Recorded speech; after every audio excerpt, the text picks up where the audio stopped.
Thank you, Josh. Week 3 of the Grid Endurance Performance Index for 2024. And much like last week, and much like this week coming up, it was a huge weekend for endurance racing around the world. We start off at the Nürburgring, where we had the third and fourth races for the NLS, the Nürburgring Langstrecke Series, used to be called the VLN, of course, which also counted towards the qualifying races to get teams into the 24 hours of the Nürburgring later on in the summer.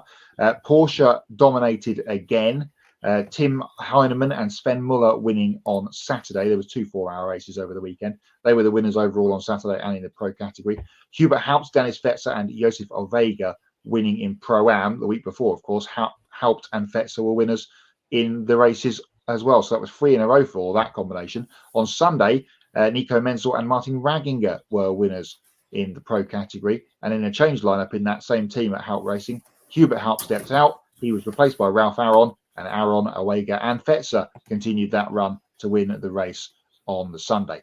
Down in Australia at Phillip Island, the GT World Challenge Australia got underway with Liam Talbot and Chas Mostert winning on Ferrari's debut with the new 296 in Australia on Saturday. Brendan Leach and Tim Miles getting a victory on Sunday. Super GT kicked off as well at the weekend with Sho Tsusobi and Kenta Yamashita winning in GT 500 at the Circuit Aida in Okayama. GT 300 was won by Yu Tumisumi and Hibiki Tiara. And the last race of the weekend to tell you about was at Barcelona, where the European Le Mans Series got underway.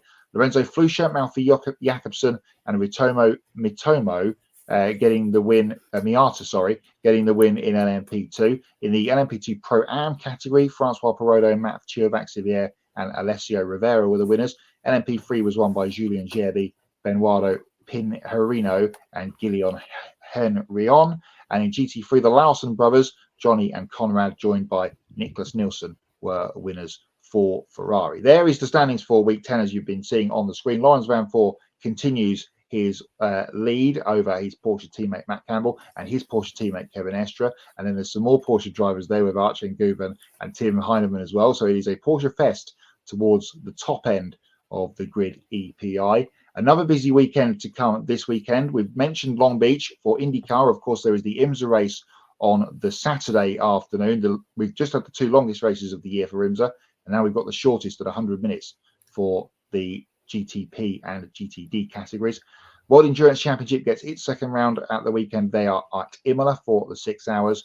It is the Spa 12 hours for the Creventic Series over the weekend, and the GT World Challenge Asia kicks off its season at Sepang. There is the top 50.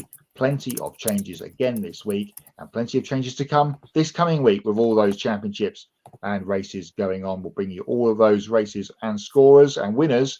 23 races down of the 151 races that count towards the Grid Endurance Performance Index for 2024.